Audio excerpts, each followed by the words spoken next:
Well, I graduated from Western Kentucky University a long time ago. I started off in public accounting with a major firm for 2 years.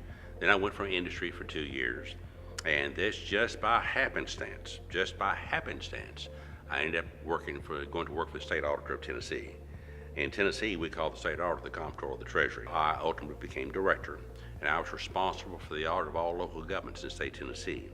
Now, in Tennessee, we're somewhat unique because every public dollar in Tennessee is audited. There's no exceptions.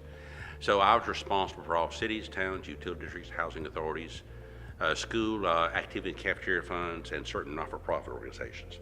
Somewhere between 12 and 1,500 audits. With a staff of 25, you can't audit those, so we contracted out everything. It's on a three-party contract. It was our contract. But I also had 8 people, ultimately, who conducted fraud examinations, and that's all they did.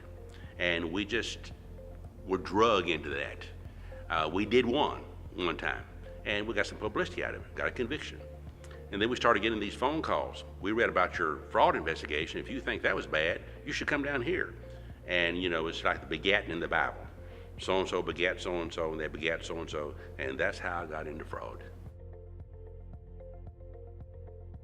Most people have no idea why they choose to believe or not believe somebody. Most people make those decisions subconsciously. We subconsciously hear or see things that tells us that at some point in time when that person was speaking, they were under stress. See, for most of us, lying is an unnatural act. And when we lie, we know we're not supposed to lie, and we feel bad about it. And that creates stress. And that stress is going to get out of our body one way or the other. And a lot of people say, oh, I know these stress indicators, both verbal and nonverbal. I can control them. No, you can't.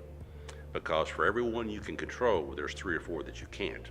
And a good interviewer or interrogator is trained to observe and look for those indicators.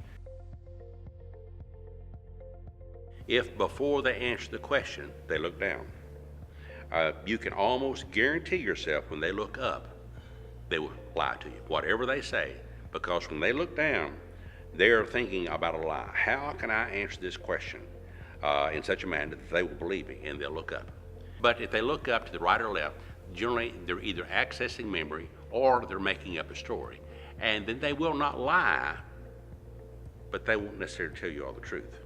They'll try to justify their actions. You know, oftentimes when a person lies, the capillaries in the nose expand because they're nervous.